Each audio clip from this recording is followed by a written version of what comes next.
Yo guys, balik lagi sama gua. Eh, Beberapa hari kemarin ya, kagak bikin video. Kemarin itu ternyata juga pas itu ya, pas apa? Pas The Fed itu ya. Kemarin NFP ya kemarin ya. Nah kemarin gue bilang apa? Double top. Padahal dia apa? Dia ini bisa lihatin sini, dia candlenya ini, wicknya ini berusaha naik terus ya, berusaha closing di atas ini garis benang EMA nih, benang EMA yang hijau ini. Tapi pas non-farm payroll langsung dihajar turun ya, karena ya hasilnya sebenarnya agak terlalu bagus-bagus banget, terlalu jelek-jelek banget gitu, di tengah-tengah. Tapi pas di sini, pas ini udah naik, yang posisi long langsung gua suruh close karena ada bau-bau kasih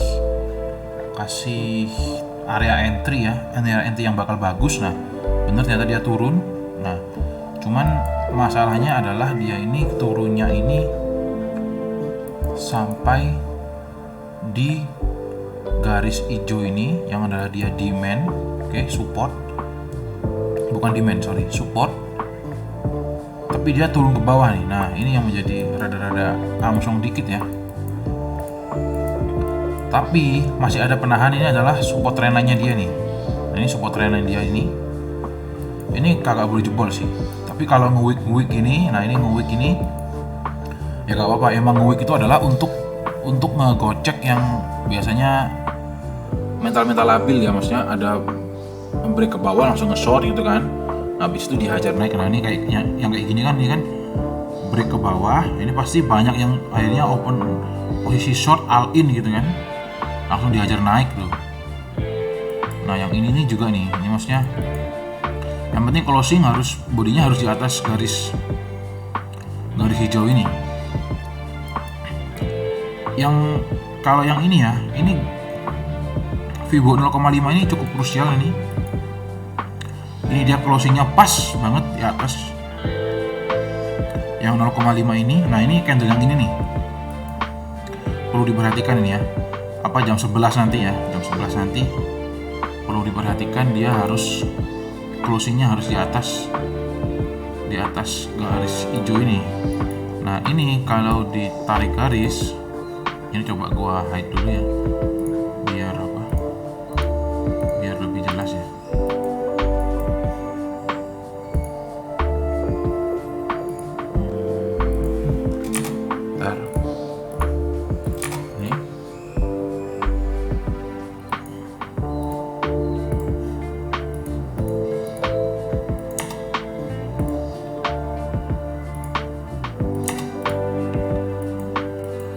Nah ini nih, ini kalau gua tarik ini dia jadi ascending nih, triangle nih. Jadi yang atasnya ini datar, yang bawahnya ini mengerucut ke atas ya. Nah ini nih sebenarnya breaknya ini dua arah, cuman biasanya dia ini akan break dimana di garis datarnya ini. Jadi harusnya sih emang bulan ini harusnya bulan yang bagus ya, cuman apa sentimennya dihajar terus-terusan. Tapi dia terbukti ya yang gue bilang tadi, dia berusaha terus closing di atas benang itu EMA 200. Nah ini dia berusaha terus closing di atas EMA 200, tapi pas karena The Fed ya langsung sentimennya langsung itu. Nah ini akhirnya ya ibarat kata udah ngebangun Nagasaki lalu dibom gitu kan. Nah ini mulai recovery lagi ya. Dan ini gua demennya ini adalah dia ini konsolidasinya menurun. Nah konsolidasi menurun menandakan dia bersiap untuk breakout gitu. Kalau konsolidasinya naik tuh gue yang kagak demen. Nah gini nih, ya.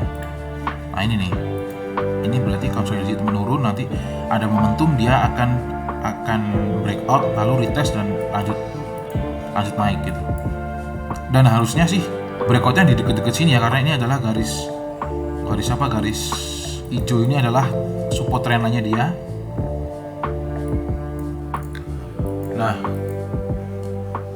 lalu oke. Lalu ini ya, dari dominance, BTC dominance nih. Gua lupa ngasih tahu di mana ini ada BTC Virgin ya, apakah di video sebelumnya atau di grup ya. Nah, ini yang tadi BTC ini kayak ini nih BTC. Jadi ini adalah support trenanya dia naik. Nah, ini lalu dia apa? Lalu ini adalah menjadi resist dia ya. Nah, yang ini juga nih kan. Ini kan dia kan ini naik, di sini jadi resist trennya dia. Ini pas dia breakout tapi dia dihadang sama bearish divergence nih. Oke. Nah, ini dihadang sama bearish divergence. Jadi kalau sudah gini memang rada amsyong lah. Akhirnya dominance ini pas dia naik kan, dia turun lagi karena ada bearish divergence. Sebenarnya ini dia sempat retest ini di sini ya, retest. Tapi ini pas The Fed kemarin itu juga ya, kayaknya.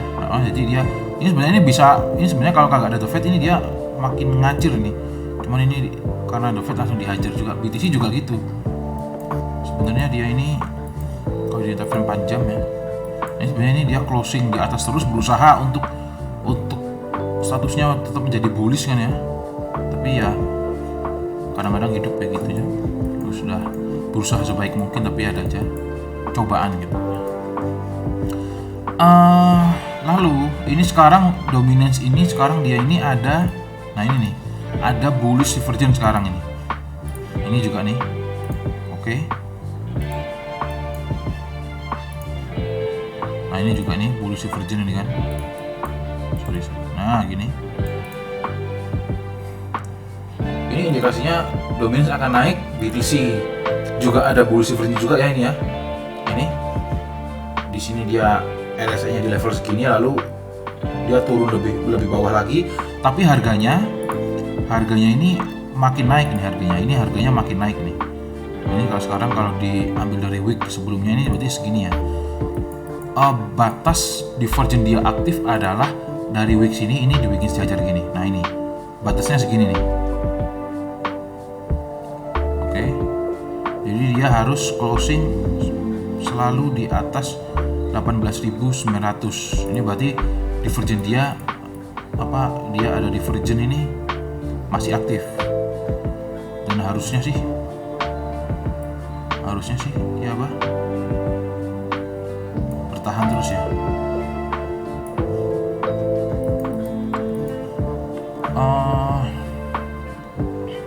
Gini ya, BTC ini kemarin malam ini sebenarnya dia ini closing Morning Star. Ini dia ini turun, lalu ada doji ini kan ya.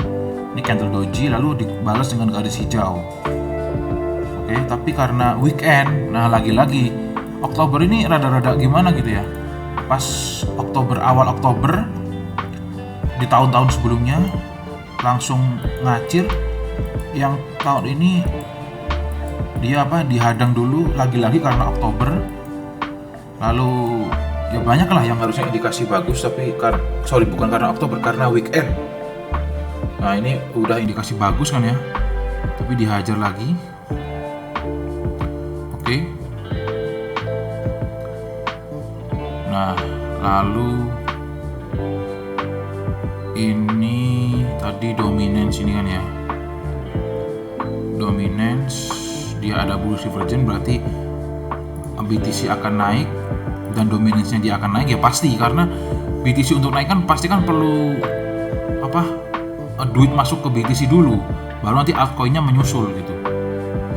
Oke, lalu dominance sekarang kita ke ini ya, USDT dominance yang USDT.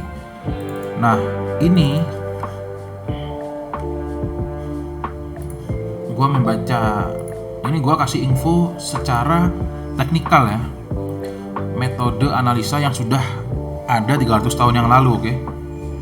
Nah, ini secara teknikal dia ini ada bearish divergence nih.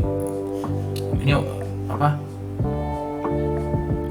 indikasi juga berarti beriringan dengan BTC yang mau naik ya, USDT-nya mau turun. Oke.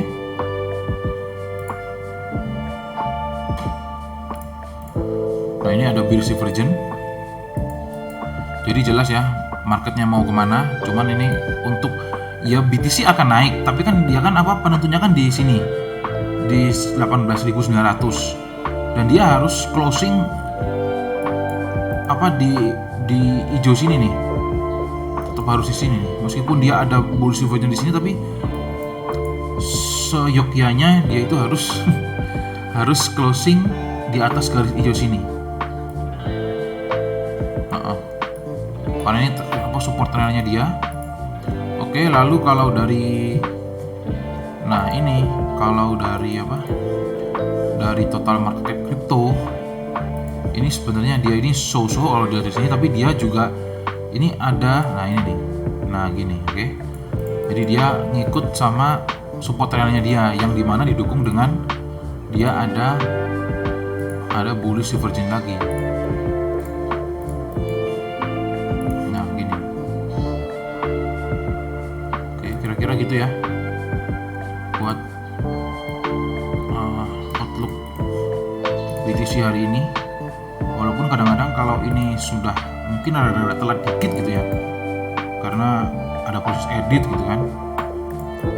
Nah, jadi kira-kira gini nih. Jadi ini si total crypto ini dia channel uptrend. Karena ada divergent, dia harusnya apa? Naik dulu untuk ke on high. Ini kan sekarang kan berarti ada di weakness. Oke. Kira-kira gitu ya. Tapi kalau dilihat dari apa? Resist and supportnya dia itu ada di dua garis itu yang sini. Nah, ini sama sini. Oke. Jadi dan ini lagi ada di tengah-tengah, tapi dia disupport dengan bullish divergence gitu. Kira-kira gitu. Oke, semoga info gue berguna ya. Kalaupun tidak berguna ya udah gak apa-apa. Anggap aja hiburan gitu. Ya bukan hiburan juga sih. Anggap aja selingan. Oke, thank you.